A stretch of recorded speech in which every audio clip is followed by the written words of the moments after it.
do it. Welcome to my humble abode, Mikey. Nice to have you here. Oh, thanks for having me, Rob. This is excited to do this. This should be a lot of fun. Now, Mike, what I guess I should say defines you? That's a very deep question, but depending on who you are, it can be anything. Oh shit. Yeah, you're getting deep already. I was expecting the softball questions. You come in with a curve. Let's see. As far as what defines me, Okay, pick a job that you would want if you weren't doing what you're doing now. Like pick a dream job you because know what the it's funny thing changed. I'll say this is the funny thing about the quote unquote dream job is I've done a lot of things. I've been on the internet forever. I've actually been coding since I was 12. I'm damn near 50 now. I've been on the BBSs before that when I was 16, 17. So I've always enjoyed kind of talking to people and getting out. And I wrote, and it's still online, I wrote a multiplayer online horse racing game and was making money off of it for a while. I still make some revenue. And literally, I had my dream job and I still have it. But the problem is, it hasn't always made quite enough revenue. It was early on in the internet advertising days. But what I found out is that everything you expect, there's always a flip to it. And the one thing that's always been difficult is when you put yourself out there, especially with a product, not so much a podcast, when you put yourself out there with a product, somebody's never going to be happy and somebody's going to be upset. So I think I instantly went from this is the most exciting thing I've ever done. I'm really excited to holy shit, this is a lot more work with customer service. And so, yeah, I think that I had and still have in ways that enjoyment with that game. And I love it. And I still run it to this day. But yeah, that's the one thing I think that I'd say kind of defined me was I thought I had exactly what I wanted to do. And then in hindsight, I realized that, yeah, nothing's as easy as you think when even when you're doing good with it, it's not easy. Were your intentions for coding to be able to do something like that? Because I learned coding once. It was very fascinating. I read like it actually took me probably 10 times. I've only read like maybe up to 4 chapters of a coding book. Mhm. But what I thought was fascinating was like the ones and zeros and how they can mean like secret and I guess cryptic messages, where I just used it to try and understand all of Hillary's secret emails, where I was like, Sure. oh, that's the like for me, if you asking about like why'd you get into coding, like, oh, it was a good thing. It was a fun hobby. I like designing apps and stuff. But I'm just like to decipher those fucking emails. Well, you're probably going to have trouble with those because that's using probably a high level cryptography that isn't going to be able to be broken even unless you have the key. And so, That's yeah. what they want you to think. And then you fucking figure out it's like your password is password. It's like that simple shit. You know what I mean? Like Mhm. I'm pretty sure. All right, because we could just talk about it. But the Capitol building. I'm pretty sure everyone thought, just like when in like 2014, some dude broke into the White House, that it was like as soon as you step on the fucking lawn, your lasers are gonna come out and Terminators are gonna go everywhere. It's really simple because they have that idea projected into your head of how impossible it would be. Like, how hard Yeah. it would it be for us to just to walk into like the Vatican and be like, "What's Yeah. up, man? I'm here to get blessed by the Pope." They're like, how'd you get in through security? It's like you had no one there. It's like, Yeah. yeah, nobody ever wants to break in here. It's like exactly. Yeah. Everybody's trying to break out. Yeah. I think I'll say I'll mention a story that I actually heard, which I found fascinating. And then I'll go on to why I agree with you on some levels and disagree on others is that I heard, I forgot who it was, but some comedian or something was talking about when he kind of went to where David Letterman was being filmed. This was back in the 70s or 80s. And I think it was the 80s. He was able to literally just open the door and walk in and sit where Letterman's desk was, etc. No security or anything. I think he sat at the desk. And it's an amazing story. And you're 100% right, especially about quote unquote storming the Capitol or storming the Capitol, however we want to perceive that. Uh, yeah, if you don't know, that's another thing I like. I'm sure it's been said a billion times, but you don't know what you don't know. The one thing, at least to wrap this back to math and cryptography, because sadly or not sadly, I have a math degree. And the thing is yeah, that sort of level of mathematics, math is a great subject. And I think that's what drove me to it is because You or you can be, me are gonna disagree hard, bro. I failed that's Algebra okay. 1 3 times. Yeah, but math has an answer. I think that's what drove me to get into math is that I'm terrible. You can probably tell by my podcast and speaking with me. I'm not very good with the words and things. So it's difficult for me. I hate reading. I think it's my ADHD addled brain, but math has an answer. And I love that about math. So you can prove with paper and pen why cryptography works and why it's almost impossible to break uh, without having the key. So, but yeah, as far as like storming the Capitol, et cetera, and just going into David Letterman's office, those were things that in our heads are 100%, you just can't do it. And people did it. And they showed that in your case, 100% right, that maybe there are things like that that we hold to a higher standard that in actuality shouldn't be held to that standard until it's proven. And here's the deeper meaning behind that. Once you start to realize that it's all in your own head, you start to realize that you're your own worst enemy because you're keeping yourself from your dreams. Now, I'm done with all the bullshit motivational stuff. Wack Brackets. Yes. I'm fucking interested because I love the show. Oh, well, thanks. It's how would you like me to? What do you like me to talk about as far as why I do it, how I do it? What is it? Why? Okay, good. No. What is it? I want you to explain to the listeners what it is. Okay, well, I'll give you I'll try to do my pitch, but it's where we take random, somewhat related contestants and put them up against each other with random questions. And then the next round, they face somebody else and they get a different question. And at the end, you have a Wack Brackets champion. We try to make the questions ridiculous. I think in the first episode, we had Jake from State Farm versus Forrest Gump, more likely to still use a flip phone, and just things of that nature. Just ridiculous questions where I've always found it interesting watching shows or things and just trying to understand the backstory of a character and just ridiculous things. So, what do they do when they're off camera? So that's kind of part of it. And as far as why, how, etc., it just seemed like a fun time. I actually had a few episodes that I've delisted with my family, and because I started reaching out, I was actually fortunate enough to have a podcaster reach out to me when I first started it. And he's like, I love the concept. I'd love to be a guest. And I was like, I've never had a guest. So this is going to be interesting. So I had to learn it all and I just fell in love with it. So I started reaching out to a lot of different podcasters and I'm 40 some episodes in. And I just love getting people's dumb opinions on dumb things. What would you consider a dumb thing? Because I think Tobey Maguire's a good Spider-Man, but everyone loves Tom Holland. Yeah. You know what? Personal opinion, Spider-Man should be kept in the comic books. Huge Spider-Man fan when I was growing up and I was a kid. I am not, as odd as it sounds, even though I like these new Netflix and Amazon shows like The Boys and The Umbrella Academy. Spider-Man had such a history, and he's been around so long, even the comics kind of went off the rails. But I hate when you have that much backstory, and this is why I probably don't like movies. I hate when you have that much backstory and you have to boil it down to an hour and a half or two, because you still have to give kind of the front and you still have to wrap it up in some kind of neat bow, because you can't put out a movie every 2 or 3 years with a cliffhanger. People are just gonna be like, this sucks. Sporadically. I mean, that's I see what I don't like about a lot some of the movies that they do is when they make a character like a superhero character, then they go and put him in as a different superhero in another movie, then that creates a series. Like it took me the longest time to get over that Chris Evans wasn't the Human Torch, because I'd seen him in Fantastic Four and then they make him into Captain America like at Endgame, right? As like, I start to believe when he tied that whatever shield to his arm again, like for that final one thing against Thanos, I was like, oh shit, you are Captain America. And then see, you just can't. I was like, can you really not go out of the realm of possibility to actually design or make another movie based on a different actor? Because you can't just take the Human Torch and put him in fucking America clothing and expect me to buy into that.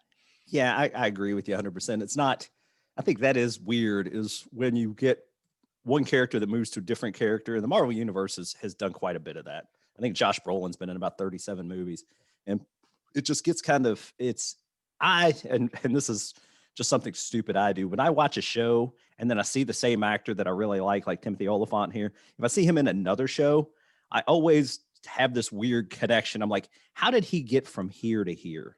How was he in Justified as a marshal, and how did he become a real estate agent in Santa Clarita Diet? Even though I know, I just kind of create these goofy stories. So yeah, when you see Chris Evans being the Human Torch and then Captain America, if they at least go through the trouble of explaining how he got there, I would be totally cool with that. I'd be like, that's an interesting take I never thought of. But yeah, to have the same actor do different things, especially in the same somewhat related universe, is ridiculous to me. I guess it's depending on how you see them first. Like when people saw like Arnold, they think of him as the Terminator movies. Mm-hmm. I think of him as the bodybuilder, because I originally came across him from doing the insane bodybuilding stuff, and I started finding out all the steroids he did and shit. And I'm like, wait a minute, there was a big bunch of like flashback or whatever you want to, whatever age Arnold was lifting, that there was this whole throwback of like, oh, I don't do steroids. And he comes out saying, yeah, I did steroids. I'm like, bro, like, you understand you're mind fucking people right now? Like, this isn't fun for anybody. Yeah, it's like Lance Armstrong. He's like, "Oh, I don't do steroids," and then he's comes out and he's like, "Yeah, I was just shoving them down my throat with reckless abandon in one ball." So yeah, it's like I hate when people. You're especially in Arnold's case, at least in Lance Armstrong's case, you could make a case that he doesn't look like a steroid guy, but Arnold was just jacked. I mean, unbelievably jacked. So yeah. I mean, You got to create something where people can be like, okay, we know that you're doing that, but we still love you. I think that's the issue with a lot of people that are famous or something, is that they're afraid to let their secret out because they're afraid people will be like, oh, that's your key to success. It's like the movie The Night Before with Seth Rogen. Who's that one guy that played? I guess his name Gordon Lovitz or something like that. Yeah, G. Yeah. Gordon Levitt. They played in a Christmas movie, but the one guy's like, man, it's just weird that in the time of your late 30s, you started becoming really good at football. And they kept hinting out throughout the movie that he's doing steroids. And at the ending, he's like, guys, I do steroids. And like, we fucking know you do, bro. It's like, just be honest about it. It's like, you just lie to it. It makes people like, they don't know what to believe in. Like everybody, imagine watching Lance Armstrong cycle. And you'd be like, this guy has one ball and he is straight up beating everybody. And it's like, then you find out he's doing steroids, and that sense of hope. Maybe it was like taking down an idol. Like maybe it was like we needed him for the people. I don't know. I just it boggles my mind because I hear he's very aggressive in everything he does. Yeah. I always just assumed when he was winning all those, I was assuming that it was just aerodynamics with one ball, but I guess he did that after the fact. But no, I agree with you as far as I've heard arguments and I've heard people mention, and I kind of disagree with it, but also kind of agree with it. It's like, let's just have baseball where guys can shoot steroids into their eyes and get as big and jacked and fast, run like a 310, 40-meter dash, and just fucking let them go at it and let them know that, hey, everybody here is doing as much shit as they can. So just everybody's on the same playing field. Put an asterisk by their name that lets them know, like, hey, this person was on drugs, or make a separate league. Like that's what they do with bodybuilders. They make natural or unnatural. And it's like, oh, we're just going to see how roided up you can fucking get and do these competitions. They really have that? That's crazy. Yeah. They have the separation because so many people were in the industry or in the bodybuilding industry are not natural. And they were like, well, they're going to do it. The issue is once you start doing it, it's really hard for you to like not do it, because the fact of it gets your body in such a peak physical, like imagine you at your peak. You kind of always look back at your peak like, damn, I was fucking ripped back then. It was like, that's the big thing with bodybuilders is they look at that peak and then they don't ever want to come down from that. And when they do, like trying to go into a natural thing, it's a huge mind fuck to the system, which is insane. Cause now they're starting to realize like technically your heart's a muscle. So steroids actually affects your heart as well. It's why Arnold's having heart problems now. It's like this whole insane thing. But like, here's the best question I can ask you right now. And it's because you said you're a math guy. What are the statistics and the number of possibilities that Randy Johnson pitched a 95 or 98 mile an hour fastball and hit a fucking bird? Out of all the birds in the air at that time, he hit a fucking bird in the middle of his pitch. Yeah, I would say that the odds of someone doing it on the major league level and being captured on camera was at least at any given second pretty difficult. But when you run the permutations, it's similar to why people ever win the Powerball. The odds of you having one ticket and winning the Powerball are astronomical. I think they're like in the 150 or 200 millions. So it's going to take you a lifetime to get there. But if you keep fucking playing, if you have everybody playing the Powerball, somebody's likely going to win eventually and pretty quickly, because just the number of permutations. Similarly with Randy Johnson hitting a bird, is that we know as the bird flies across, birds are out there, squirrels are out there, all kinds of weird shit. And eventually they just get in the middle of the play. So if you have an open stadium and you know birds can fly through, over a period of time, eventually it will happen. But the odds of Randy Johnson hitting one on that pitch were crazy, astronomical. You have to factor in the whole concept of maybe that bird wasn't educated, because I don't think you would want to fly right into a pitch. Dude, I saw that and I've never been so happy, also kind of sad, but I did not like his response to the whole thing. I didn't hear his response. The birds? I was going to say the bird Not probably the didn't respond at all. bird was dead as shit. It actually exploded. I was like, where's the Yeah. meat to that thing? Like, could they ship that off to homeless people or something like for food? But his whole, like, I guess excuse was like, this isn't funny. I don't think this is funny. And now he has a charity where it's an upside down dove. And it's supposed to be, he's really like upset about it. Apparently he's like really hardcore Christian. So he's like, Oh, it really fucked him up for like a couple of months after that happened. I'm like, bro, everyone else was like, holy shit. And you're just like, I can't believe I did this. I hate myself. God gave me these arms that getting ready to chop his hand off. I'm like, what are you doing? is this a guy that after he hits a possum in the middle of the road, he pulls over and puts it in his car and goes and buries it in the backyard? Fuck him. You That's know what? okay Animals get in the if fucking way. that's okay if you're in India, because when you hit a cow, people just come out and they just start planting flowers on top of them. Like I wondered, I was like, because the weirdest thing during this whole coronavirus thing, I heard neuroregenerative a scientist on Joe Rogan. I'm not even smart enough to say that fucking word, so I recommend looking up that episode. But he was talking about how the number of coronavirus cases is really low in one country, and that one country is India. And I'm like, that you would think that would be the fucking cesspool of contamination, with the fact that there's literally diarrhea in the streets. Like that's just a statistical fact. Yeah. But they said because apparently a part of their diet is a reason why that there's not that much of contamination. They don't have that many recorded cases because they don't eat a lot of meat over there because cows are sacred. And I was like, that's so fucking interesting to think that maybe a lot of this is linked down into our diet. Yeah, I would say I don't know that. I haven't heard that. And I will not even pretend to be a scientist. I don't even play one on television or on my podcast. But I think that is the interesting thing about, especially the coronavirus, is again, I can't speak to that, but I do know, for instance, that at least from some of the studies I've read, it can be linked back to certain blood types as far as the odds of getting it. And obviously, your blood type is dependent on how, your family. So at some point, maybe, and this is again, I'm just speaking kind of, cerebrally, maybe a lot of people in India have that blood type that it doesn't affect as much. But yeah, that is the one thing I think that is interesting, particularly about math or even genetics, is so many things we try to solve kind of with a hammer approach. Everything's a fucking nail, when in reality, genetics are different. And now you're seeing where places like ancestry.com or some of those, maybe not bullshit. them, but certain ones are saying we can kind of take your genetics and determine what your odds are of getting this. And of course, you can say the same thing with if you have one blood type and you have these genetics, there's a different way to solve your problem than we would for somebody else. You can't just always use the hammer. Do you think that we could finalize or kind of, I guess, funnel a way of being able to understand genetics to a level where we could determine if your kid's going to grow up to be like gifted with Major League Baseball talent, enough to throw a fastball and kill a pigeon or a dove, whatever it is? I would say there is probably, to some degree, yes. Of course, some of that is you see it with athletes. A lot of times, athletes and their kids will be athletes to some degree, even if they don't make it to the major league. A lot of times, you don't see a very great athlete and then turn around and he marries somebody that's usually genetically fit, and they don't usually have like some fat slug of a kid. So I do think that genetics, Hey, obviously that's somebody's child. fuck that kid. That was a fat slug of a kid. That's what I'm saying. Somebody's got to be that kid. That was me. So yeah, I at least fucking he's hit rich. puberty and that stuff all changed. But no, imagine if you're an athlete, like let's say we mix up two of the greatest athletes of all time and put their baby into one, or you put their genetics into one kid.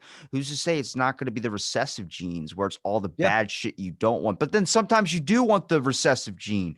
Like, it's like, it didn't make sense to me. And it's came across like why I got really obsessed with genetics, on the factor of like my ex-girlfriend looked completely different than her three sisters and her mom. All three of her sisters look exactly like her mom. And I was like, they all got the dominant trait and she got all the recessive ones where she looks like one of her grandparents. But who's to say that her grandparents weren't like, because I was more attracted to that recessive trait than I was to the dominant trait. So it was like, who's to say that it's bad? Maybe you want the recessive trait sometimes. Like, maybe would you want your kid to be like a really good baseball player, or would you want your kid to be like a fucking stand-up comic to make you laugh all the time? Yeah, and a lot of that is nature versus nurture too. But back to my horse racing game that I've run for 20 some years. I don't know if I mentioned it was a horse racing game. But horse racing is Can I exactly join? what you're talking about. Is they breed horses and they try to bring out the prominent gene, and sometimes you'll end up with a crazy horse. Like one of them's name was Bud Royale, and he had a full brother named Tiz Now. And what they did was they would breed. They they kept they took this, they were brothers and they ended up being back to back great horses, even though their pedigree blew. And even after that, they had several brothers after that, full brothers that have turned out to be very good horses, which is unheard of from the same female horse, the mare. But what they started doing is they tried to breed that mare. They bred her to a horse named C's Tizzy, who is not a very good sire. They started trying to breed her to a really good sire named Stormcat, thinking this is how we're going to get a great horse. And they got nothing but shit.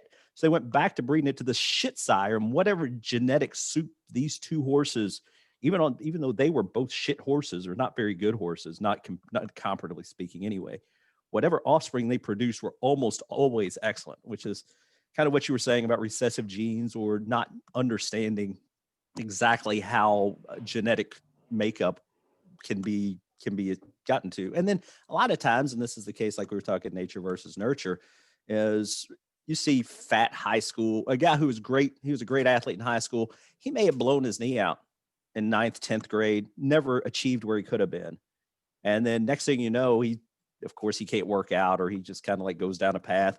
And then he has a kid, and nobody thinks this kid's going to be worth a shit. Come to find out, his dad could have been the best soccer player in the world or the best baseball player in the world. But due to possibly poor coaching, you could, and you know how it works in high school. If you're the coach's kid, you're more likely to be the quarterback.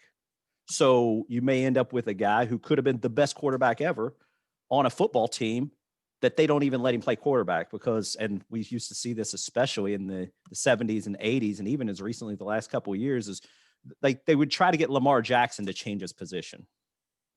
But in reality, let the guy do what he's fucking good at and don't kind of anti-select against someone because of some sort of trait or just because you're an asshole and because you want your kid to be quarterback.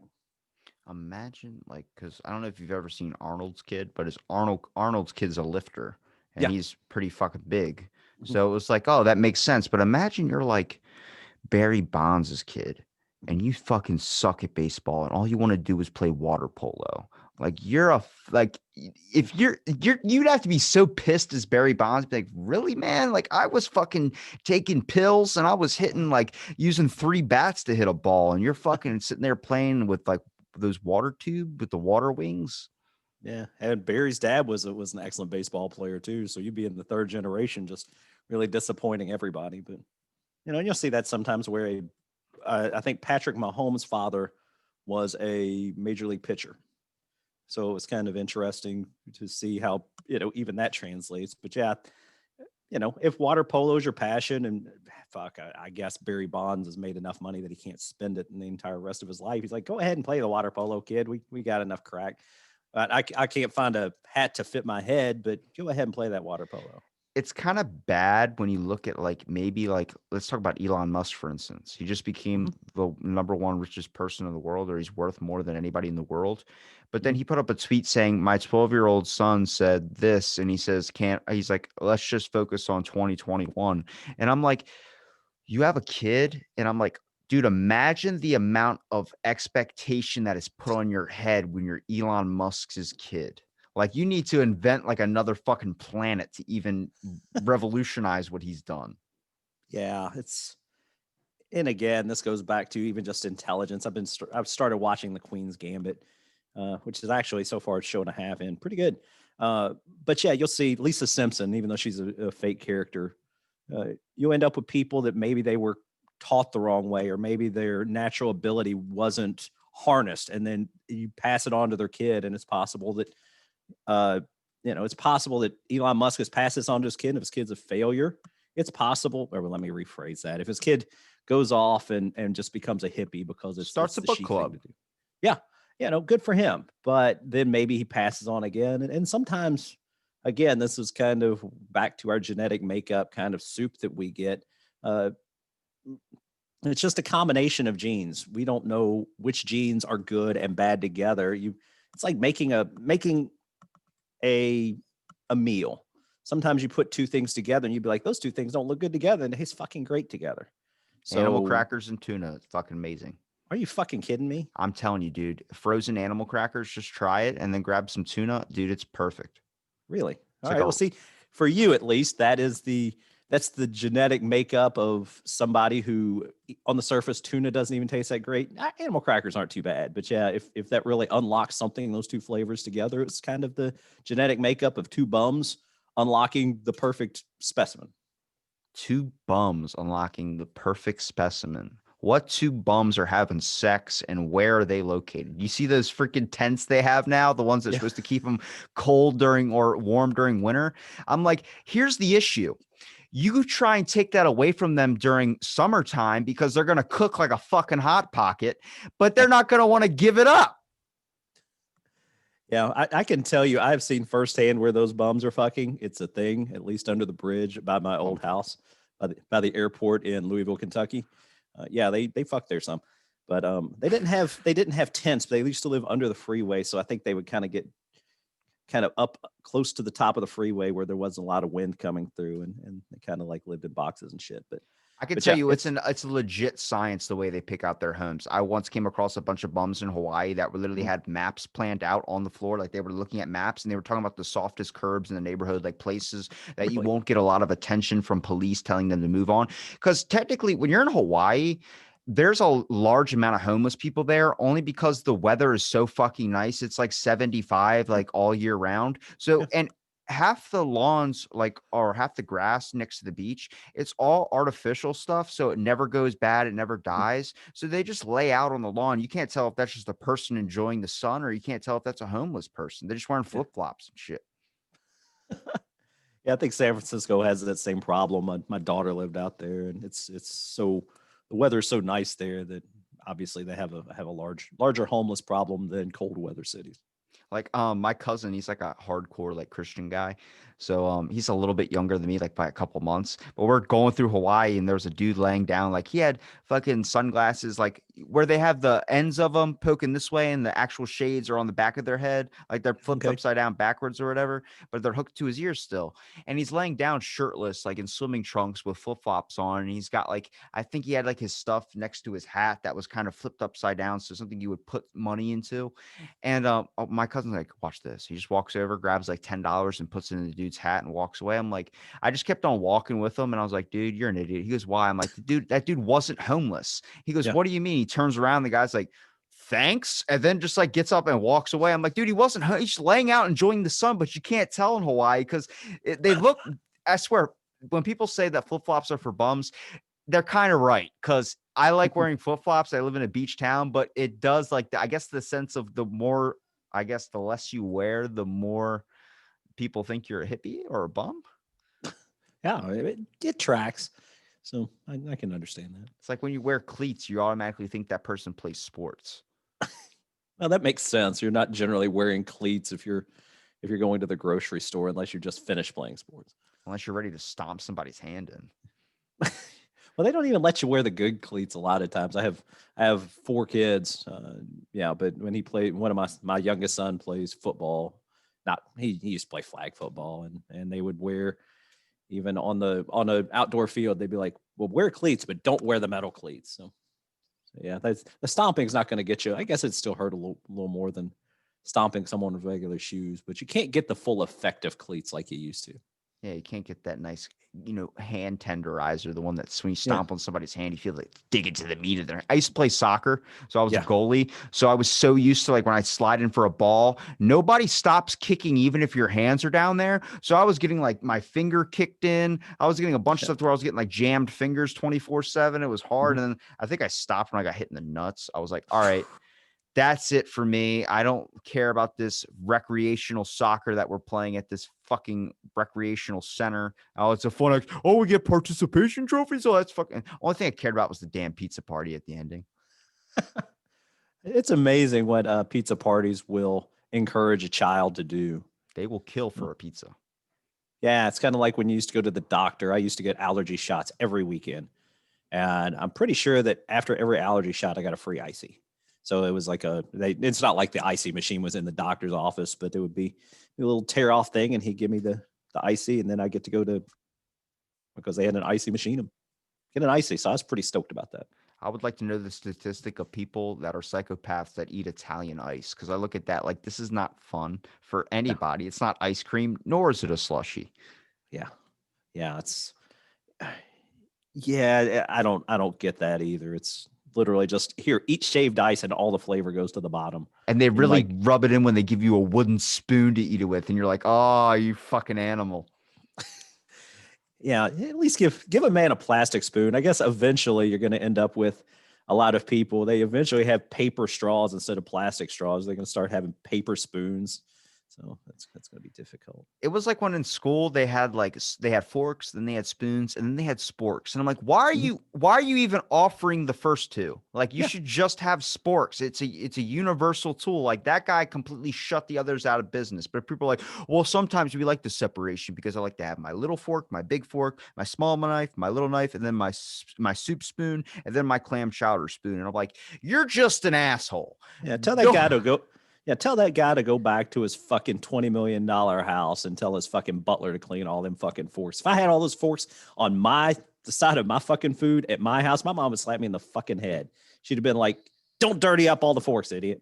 Well, it's because you prioritize other things over that. Like I have one spoon and I have one bowl that I use 24/7. I just wash it out when I'm done. It makes less dishes. But then Yeah, people are like, oh, I wish I didn't have so many dishes to do. So I started buying paper plates. I'm like, why don't you just have one that you deem as like, do you really need a plate? Like, does it seem better when your food's all laid out and categorized where you can be like, oh, I can pick it over here, I can pick it over there. I just put it in a bowl. Everything I'm eating salads. So like whatever I'm doing. If I want to do tuna and animal crackers, fucking bam. Like here you go. Here's a little tip of nutrition for you. You don't like croutons, use cereal. That's all I fucking use when I put croutons on my salad. Is dry cereal. A genius. that's not a bad idea. So Fucking yeah, catching up to Elon Musk. Come on. yeah. That being said, I'm a big advocate of croutons. Are the best part of the salad. I like it. I actually enjoy croutons more when I don't have them on my salad, when I'm just eating them out of Yeah, the bag. yeah. And actually, that's the only time I've had them probably in the last several years. Is my wife. I'm not a big Caesar salad fan. I don't fuck with those too much because it's literally nothing but lettuce and Caesar dressing. If I'm going to get a salad, I want substance in it, preferably some ham and a little bit of cheese. If I get cottage cheese in there, that's a bonus. I've even been known to fuck with putting macaroni and cheese in a fucking salad. It's better than you'd think. I Put some believe ranch. it. Yeah. So, but yeah, I don't even care about the croutons then. But when my wife goes out to eat, and she'll be eating her Caesar salad, and she's like, I don't like the croutons. I was like, what kind of fucking savage did I marry? Croutons are dope. I'll Yeah. just sit there. See, that was a big thing for me because I don't do dressings. But then, like, if I'm out to eat, I'll use croutons because you can't just pull out like fucking cinnamon toast crunch and start dumping it on your salad. You just can't do that. That is not going to happen. But I remember I went to, I think it was like a small pub. It was around the time the Super Bowl was happening a couple of years ago, Mhm. and I remember I went to with my brother. We all went out to eat or whatever. It was him and his buddies, and I was like, I'll get the salad. But when I got the salad, she didn't tell me there were no dressings. She just Ah, we're out of dressings. And I'm like, I just got a blank ass, like I'm eating iceberg lettuce, no fucking chicken in it. Like this, yeah. you Did didn't they not even have have that. like vinegar or oil or something you could fuck No. with? So you know what I did? I grabbed ketchup off the side, little condiments, and I put it on the salad. Dude, it's actually better than you think. It's just tomato with a little bit of sugar, but it makes the Yeah. salad taste pretty good. Like I was using it as dressing. People thought it was so fucking weird. I'm like, just try it. And everyone was eating it. Like, oh, that's actually not that bad. I'm like, yeah, why do Yeah. we have to confine it to a fucking burger? Now you're not wrong. And it's like when I put macaroni and cheese in a salad. I used to go, my parents used to love going to, it was called Ryan's. There was one called the buffet or the banquet table. And long story short, there's this big buffet fucking style. You can get anything you fucking want. And literally, I just would get salad. So I put a little bit of lettuce. I wouldn't even get a lot of lettuce, particularly if they have like spinach leaves or if they have, a higher quality of lettuce. I'm not big into the iceberg lettuce or whatever. So, but I put a layer of that on, get me a whole shit ton of cottage cheese, macaroni and cheese, lather it in ranch dressing. I don't fuck with the ranch dressing too much anymore, but it is delicious as fuck. Yeah, and I would just sit there and fucking gobble that shit down. You're a But big cheese fan, aren't you? I do like the cheeses. I'm not I against a can't good stand it, cheddar. man. I can't You don't like stand it. cheese? No, dude, I had a bad experience with a blue cheese one time and I'll never go back, dude. I picked it up for a friend or someone that told me to go get groceries and it was like it was sweating and I had that scent of blue cheese on my hand, and it smelled awful. And I was just like, I'm gonna fucking puke, but I kept smelling it because when you smell a bad smell, and you're like, I gotta keep fucking Yeah. sniffing it. I don't mess with blue cheese too much. I've been known to eat it sporadically, but yeah, blue cheese, especially when it's not, if it's in a dressing, I kind of whatever, and I don't eat it much. But yeah, like just blue cheese for the sake of blue cheese, that shit smells so bad, and it's like just old fucking cheese. It's like let's just keep letting it get more mold on it until we make blue cheese. I guess I'm like fuck that. I don't mess with that. See, I don't. It's hard because like I believe you shouldn't trust anything that's good, even when it's supposed to be expired. Like that's like saltines. That's a food I rarely trust because I'm like, this is good, even when it's expired. It's Yeah, still a fucking saltine. Like, yeah. what's the deal with that? Yeah, I won't fuck with certain things when they're expired. My wife and I have a big disagreement on that. She's the big smell tester. I'm like, well, that's like a day expired. And she's like, it's fine. It smells fine. I'm like, it's milk. It's if milk goes rancid, I don't smell very well. I think I've had a bad experience drinking milk in the past when, even though it wasn't expired, I couldn't smell it. I guess maybe that's why I like cheese because I can't smell shit. But yeah, I'm very much an advocate of if the meat says it's expired, I don't eat it. I might go one day after if I know that it's been well refrigerated, et cetera, et cetera. But yeah, stuff like saltines, that shit never goes bad. I think we actually threw away, I think we finally finished some Worcestershire, however the fuck you say it. I think it was Worcestershire. in our, yeah, him too. I think he was in our refrigerator since like 2017 was the expiration date. We were still using it. It's like, it's just Worcester sauce. It's funny because so I talked about this a couple of months ago when I first saw this thing, but I work at a gym. So we come across a lot of power lifters and a lot of like guys. Well, there's a thing called smelling salts. I don't know if you have ever smelled those before. Once. I've never been afraid of a smell in my entire life. So the first time I smelled these things was a couple months ago. I actually talked about it on the podcast where it was like it had a note on it. It said, "Don't sniff this like I did." And then the person wrote LOL. And then I was like, well, I gotta fucking sniff it. So I was like, all right, I'm going in for it. So I went in like not even knowing what the smell was going to be like. You put your nose right in there.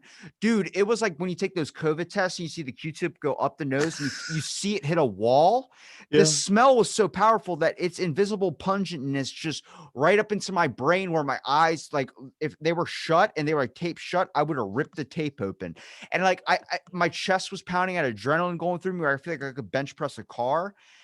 So they just popped up last week at my work again, the same exact jar. And I'm like, who the fuck is this guy who makes these things in his house? Because I don't understand. And then I saw a video of him sniffing the salts and then lifting. He had 8 plates on each side of the barbell, and he Yeah. was deadlifting. That was like close to like 900 pounds. I was like, all right, that makes sense because that shit is strong enough to be able to do that, dude. Because it was like I've never in my life have ever came across anything I've been afraid to smell, and that is something that like they were like, "You want to smell it?" I was like, "No, no, no, no, no, no. I've done it once. I don't need to do it again. I know what that's like." Like I was trying to literally trick people into smelling it at my work. That's not nice. They were there getting pre-workout. I was like, "You want a pre-workout? Smell this." They're like, "That's not pre-workout." I'm like, "Dude, it'll fucking work way better than that C4 will in your blood." Well, let me ask you this because it sounds like you lift more weights than obviously I do. Um, would you have a concern, obviously, like you were mentioning that guy deadlifted 900 pounds? If you think that it gives you a boost, etc., your body shouldn't naturally do that without that kind of jump. Is there any concern about like damaging your muscles simply because your body's not strong enough to do it, but you're doing it anyway because of adrenaline or whatever the fuck is? So weightlifting is a big thing for me because the only person I've ever been able to relate to my gym addiction is Ronnie Coleman. His documentaries on Netflix, I really recommend it. Okay. This guy, he literally has like the crutches on his arms to walk. And he's had 8 back surgeries. He's had like a couple few spines. He's had a couple of knee replacements. He's only 50. And it's Shit. just because he's lifting so much. And during the documentary, it's like he's lifting and the doctor's like, if he just stops working out, his body could heal. But he's so addicted to it that he was 0.3% body fat. That's less than What? 1%. He Is that was even possible? Yes, he was 305 pounds and he was 0.3% body fat. This dude, I mean, it has to be a combination of genetics and then Oh just yeah. fucking. I'll send you a picture of this dude. This Yeah, do dude, that. he was a cop for a while and like he was like, I always wish that someone would do something where I'd have to put him in like a headlock or slam him to the ground, but Whenever I showed up, nobody ever wanted to like act out. And I was like, yeah, Yeah, thank because you're fucking jacked. But his like the whole weightlifting thing with powerlifters, that's why they all suffer from like severe like body like dysmorphic stuff when they get older, is because the amount of weight that they're lifting just hits this level. Like one of the guys, he had a 700-pound bench press. Mhm. He ripped his whole entire chest muscle, and now he can never use his arm the same way again for the rest of his life. So it's like there's physical stuff where I don't see lifting that heavy as fun. A lot of Right. people at my gym that are powerlifters think it's fucking a sense of like pride. I get it. It's cool to be strong as shit, but also I just do mine for the aesthetic appeal. Like I like the way that it looks because like you said like in the beginning, kind of like being an out of shapely kid. I was that out of shapely Yeah. kid that wanted to like look good when they got older. So I was like, all right, well, I just don't see the benefit if you can bench press 4 plates, but then there's this, you're not gonna be able to keep that up for the rest of your life. You're gonna get Right. fucking weak as shit. Yeah. Yeah. I don't mess with that, but I do. At least I have tried. I tell people because I do hit the elliptical. I try to hit the elliptical about an hour a day, every day. And I tell people if I didn't do that, I'd weigh like 3 bills. I'm like, I need to work out. I need to stay active because my body is naturally gravitating towards being kind of doughy. And even though I'm not the most fit and healthy person, I'm almost 50, so I have to at least continue to try to do something, and at least staying somewhat healthy in that regard to me is important as well. Though not, it doesn't sound like to the level you were taking it, and good job on that. But at least I'm trying. That was like my biggest fear, I think, because I've worked out every day for 8 years. Mhm. I even Wow, when gym shut down, I had the key to my own gym, so I was just going in there. sure, Like the owner was like, "Here you go, just work out whatever the hell you want to do." Because it's like it's literally I can't do a podcast before this. Like that's okay, what it helps me talk to people because I have to balance out the own issues in my head. But like I get like I always tell people like I'll block my phone off for that. Like I Mm, work out 4:30 in the morning or whatever till whatever I'm done. But I had 2 hours on the elliptical this morning, and that was only because I ate like a small little bit of Chinese food. But like if I even miss a day, it's yeah, gonna that lethargic stuff will start coming back because I look back when I was a kid, I was like, that didn't just go away. That went from like a whole different like eating habits changed. I went to eating an apple a day, then I got signed up for a gym membership, and then I started lifting and eating more. It's like this whole that's why if you look at like the statistics of people that are bodybuilders, they all have fucking body dysmorphia or they all have an eating disorder. It's the same thing with UFC fighters. They all have severe eating disorders because the fact of mm. the weight cuts that they do. Oh yeah, And I'm like, this is what's insane. Like, can we focus on this? Like, who's that guy, Gerard Butler, whatever his name was, that played in the Spartacus movie or something like okay, that?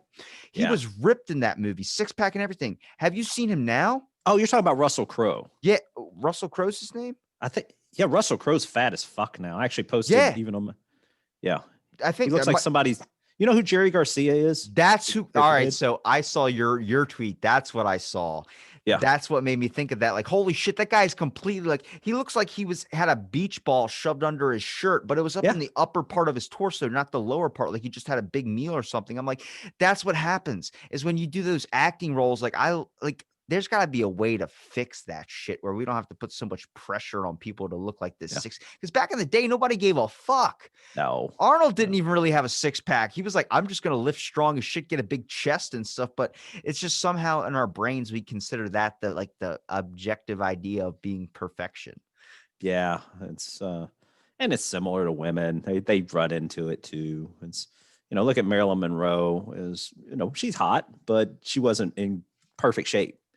And even those, some people have that nice genetic makeup, but they're not all cutting and trying to have a great ass in everything they do. And there's a lot of body shaming, obviously. And if you were a young kid as I was that held a little too much weight, it took me a while. I won't say that nowadays I don't give a shit as much anymore. I mainly do it for my health, but I don't like when I put on a few extra pounds, and it bothers me a little more than it probably bothers other people because I'm like, yeah, they're looking at me and thinking I'm a fat fuck. When in Dude, I think the reality, nobody's same looking at me way, thinking that man. way. I think the same way, dude. It's a fucking pain in the ass to like be like the people that can just eat whatever they want and not give a shit, like walk out in public with Johnny Depp confidence and Yeah. sweatpants at the grocery store. I'm like, you're a fucking legend to me. Cause like Yeah. in my mind, I don't really care what people think, but I care so Right. much about how I look. Like I can feel that. I can sense that. I like to look good. I like to feel good. Plus, I mean, it all boils down to nutrition about how you feel. I mean, you're going to have a better day if you have a salad rather than eating 15 donuts or something. Yeah, and that was another thing I did when I was a kid. And I think I don't know how old you are. If you'll tell me, I'd listen. But I'm 23, how much? 23, just Okay, turned then you're 23. very young. So the good news is, at least now, you've probably grown up with a lot better understanding about nutrition than I did. My parents, and I say this in my podcast quite a bit, they were originally from Elkhorn City and Pikeville, Kentucky, where nutrition is in Appalachian, Kentucky. Nutrition, especially, was just a myth. You just ate whatever the fuck you ate. A lot of butter, a lot of potatoes. And I was kind of cursed with that diet when I was a kid, and very much we used to think bologna was healthy because it was a meat. And now you shouldn't fucking ever eat bologna or hot dogs if your life depends on it. But at the end of the day, I was putting a lot of bad shit into my body then. So of course I was going to be way too much soda, way too much bologna, way too many potatoes, mac and cheese, et cetera, et cetera. And nowadays, at least I think kids nowadays, even though some of them don't follow through, you have the internet, you have more research that says, yeah, that's fucked up. Don't put that in your body, because you have those opportunities. You have health classes that we didn't have when I was a kid as much until high school. And by that time, you've already set yourself for a lifetime of poor eating, usually, because that's what you've been doing until you're 12 or 13. Well, they stopped the My Plate thing, like where you would track your like whatever you needed, all your carbs, your proteins, and all that on a plate that they teach you in class. They stopped that because they were like, you shouldn't be dictating on what people should eat. That's shaming them. And it's like, there's a nutrition factor behind it all. I mean, my family, nobody eats healthy. I'm the only one that eats healthy because, like, in high school, I went down to eating like an apple a day, basically. And I Shit. just somehow, like, mixed with like puberty, it changed my childhood obesity from like, I was super, super skinny. So Mm-hmm. then eventually, Oh, like, yeah, I what's was the up? same way. I was down like even I went from in high school, or when I was in elementary, middle school, I think I was up to like, even in middle school, I think I got up to 160 pounds. And then by high school, I was like 6 feet and like 123 or some shit. I was just rail thin. Yeah. So And it was unhealthy. when that happened where I was just eating like an apple and stuff, then I was like, eventually, like I like what I would do in one sitting, besides maybe an apple, I would just eat a whole bag of Doritos and drink a 2 liter Mountain Dew. And then Yeah. my dad's like, I'm gonna sign you up for a gym membership.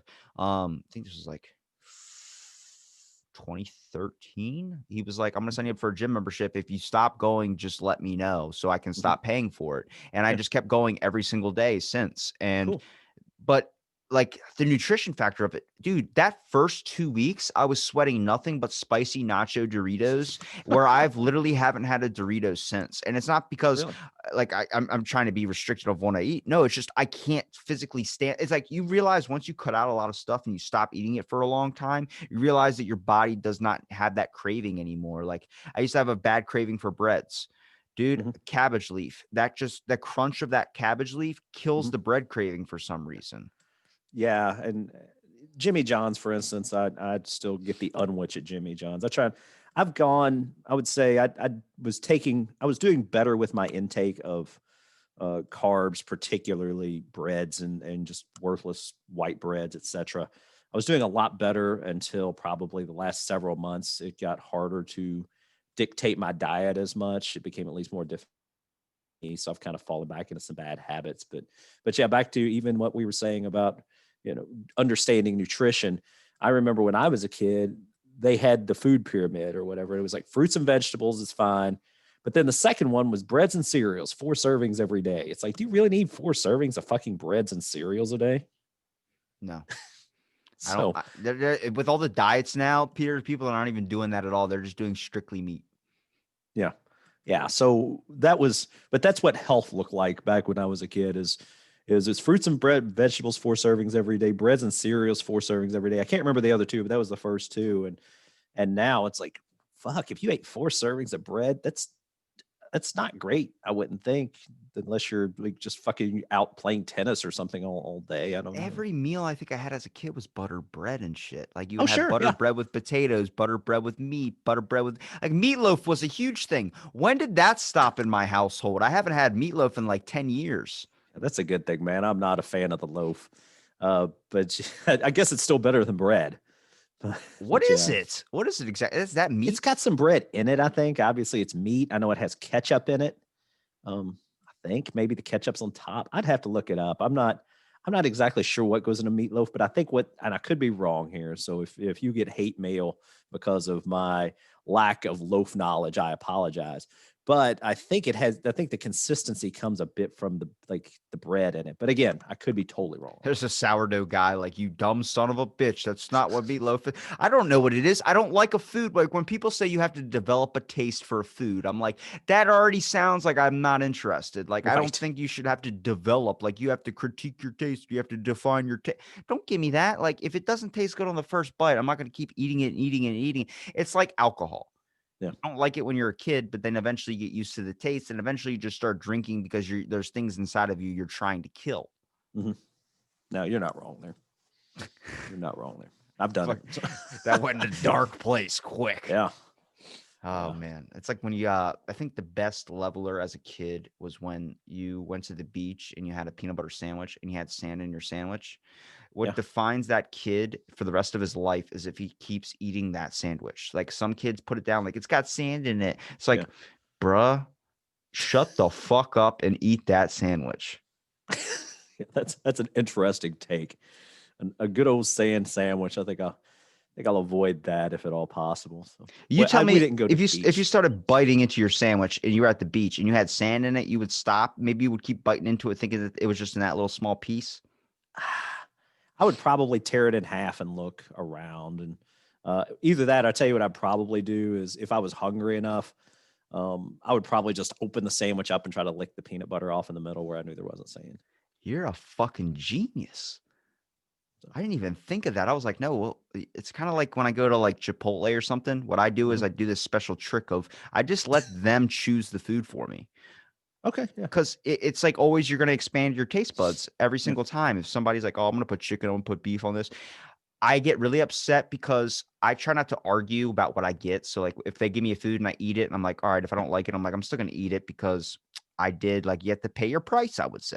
But Mhm. people are like, no, I want exactly what I want. I'm like, no, I'm okay with everything except if you throw avocado on my food. And then I I love avocado. physically want to beat the shit out of you. Cause like, I just don't trust a fruit that you or a vegetable, whatever the hell it is, that you literally expires 1 hour out of like the whole entire fucking time you have. It's like you have to cut it exactly at 12:06 at night. It's like, I don't want to have to set my alarm to cut it at 12:06 at night. It's like, if you don't, it's wrong. It's wrong. It's gone. Yeah, I agree with you there, especially about getting food. I've done that, especially. Absolutely love Mexican food. It's you just don't get any better. My wife gets onto me all the time because she's like, "How can you eat Mexican food again tonight and tomorrow?" I'm like, "I would eat Mexican food every meal of every day. I love it." Tacos or But burritos? huh?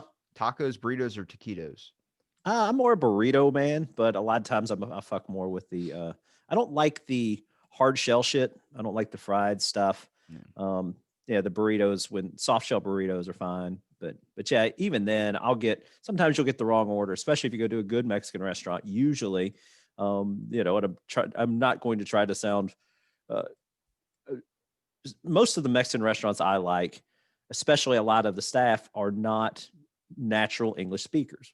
And that goes without saying. We have some great Mexican restaurants here around Nashville, and it's You not their just first language. you just got me ordering some fucking Yeah. Mexican food right now, dude. Oh, I'm we craving fajitas. yeah we get Los Primos, which here's where I've gotten onto bad habits. Is Los Primos here in Nashville or it's in Franklin, it's outside of Nashville. They have a thing called a torta. Do you know what a torta is? No, it sounds like a Okay, it's tortoise. yeah, I'd never heard of a torta until I had a friend from Mexico at one of my jobs, and he took me to pretty much a Mexican restaurant that he's like, this is the best Mexican food you'll ever have. I was like, okay, let's do that. And he ordered the torta. He's like, that's a very common thing. It's not Mexican restaurants don't tend to have it, but it's a bread and they put it on the bread. So it's almost like a sandwich. And I get tortas all the time here. And I'll put on my order because we've been fucking around with the Uber Eats and the whatever Grubhub. And I'll put, can you give me this like on the side if possible? Because I want a certain type of sauce. And they either ignore it or they just whatever I get. But that's what I tell my wife. I'm like, they didn't give me the sauce I wanted.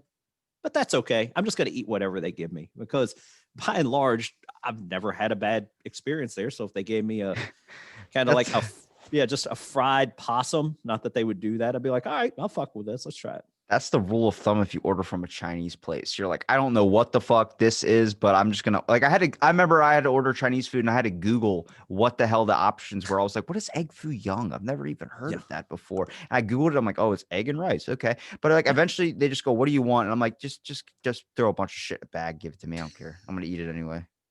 Oh, speaking of throwing shit in a bag, I had some guys on my podcast and they mentioned this, and this sounds, I don't like French fries a lot, but they had mentioned to me about McDonald's now has what they call a basket of fries, but in reality, they just throw a bunch of fries in a fucking bag. It's just like Five Guys. They just give you a fucking bag of Yeah. fries. Like, this is a lot of fries. Like, that's pretty sure that's the only reason why people go to Five Guys, that and the peanuts. But the best thing I've heard about McDonald's, which is not good from like a healthy man aspect, but they Right. do like a 100-piece McNugget or something down What? there in Colorado or whatever it is. Shit. That's gross. Dude, have you ever ordered 20 nuggets before? Yeah. I thought that was an average thing, but I got really high after a concert and ordered 20 nuggets and it took like 10 minutes to make. It was late at night. Yo, I got like 6 nuggets in. I'm like, these are a lot of fucking nuggets. And I'm the type of guy that eats like 3 chicken sandwiches if I'm going to get something from there. Yeah, that's when I was a kid, man. I used to order 20 nuggets. There's no way I could fuck with 20 nuggets now. I could probably get about 9. They give you like 4 sauces for that too. I'm like, that's like 1 sauce a nugget, man. You got to give me way more than that. Oh, yeah. So the sauce is the only reason to eat nuggets, especially McDonald's nuggets. McDonald's has some rotten tasting nuggets. Yeah, I think everything kind of fast food I lost the taste for, except Taco Bell. That's I still love Taco Bell. I'll stick to that religiously. Oh yeah. Now I'll tell you this. Taco Bell's my go-to. And sadly, I hadn't eaten it for years, but once I started kind of eating the breads more, I was like, okay, if I'm eating more breads, I've got to get back on the Taco Bell train. And I was super excited because I love, for no obvious reason, I always loved the 7-layer burrito, and they fucking took it off the menu. It's gone. And it was not that I'm a vegetarian at all, but I just loved it. And they took it off as one of the options. And then they also got rid of all their shredded chicken. And there's something else they got. There was like, the Mexican pizza. Fucking, they got the Mexican pizza off the menu. It was like 3 of my favorite fucking things. Oh man, I know they got an app where it's like you can design it to make it healthier. And I'm like, look, if you're going to Taco Bell wanting healthy, it's like going to fast food wanting healthy. It's like, just fucking get what you're gonna get, deal with your choices. It's like nothing beats a biscuit to me. That is the sweet serenity of life. Is if you smell a nice biscuit. I'm literally making a shirt as we're talking right now where it's just lettering and it tells you like basic things. And it's just on the shirt. It's going to say biscuits, animal crackers, oregano, and hot sauce. That's my fucking motto. That's the only food things that I like. I'll put heavily on anything, any type of food. I'm always have to have one of those as a side. Oh shit. I should just replace animal crackers with cereal. Yeah. You're going next level here. So, but there's a place in town here called Biscuit Love. So it'd probably be your fucking jam there. And I'm not a biscuit man. I'm not a biscuit man. I'm not huge into the biscuits. But Biscuit Love is an amazing name for a restaurant. What would you name your restaurant if you could create one? And what would the dining cuisine? Oh, it's got to be fucking Mexican food. If I knew how to make good Mexican food, it's got to be Mexican food. As far as what I would name it, I don't know. And Mexican restaurants always have like I like a good name where it's got the person's name in it. So I get to be like Miguel's. Miguel's? Miguel's. Why don't you call it like Mike's Tot Shop? Because nobody would trust it. They see me making their food. I wouldn't trust me making my fucking food. Bro, you got to incorporate freaking tater tots on a taco. That is revolutionary. They do Taco Bell. Speaking of tacos, son of a bitch. They have it's not tater tots, but they do have some fried fucking potatoes, and they used to. I think they got that off the menu in one of their. Used to be on the dollar menu because once I started doing this again, I was literally just after they got rid of my beautiful 7-layer burrito, I just started fucking around with the dollar menu, and they had some potato bullshit with.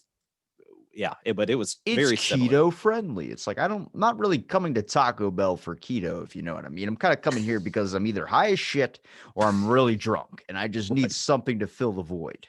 And just soak that shit up. Yeah, it's not a Taco Bell is such a beautiful fast food restaurant because it really filled a void in my life when I was a child. We used to have a Taco Tico, which was a localized Taco Bell, but it was kind of gross.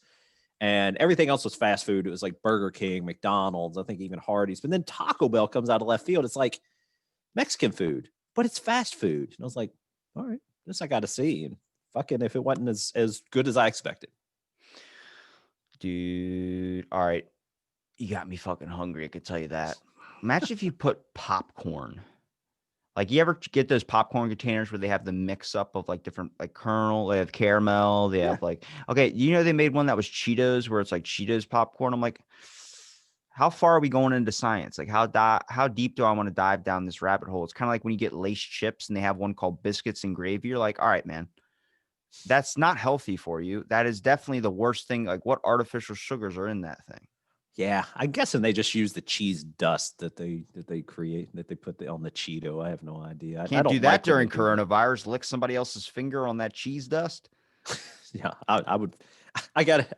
Not that this is a great story, but this is a stupid story from high school that's at least somewhat similar. My buddy John, back in high school, I hadn't thought of this guy in 10 years, but he, for some reason, God knows why, in computer class, he would eat almost a bag of Doritos. He ate a bag of Doritos, not a huge one, but a small one, almost every day. But what he would do for no good reasons, he would lick all the cheese off the Dorito on all of them pretty much, and then go back and eat the Doritos, which was fine. Hey, you know what? Let your freak flag fly. No, I don't that's care. a psychopath. No, I'll tell you what the funny part was my other friend Dave one day didn't know that.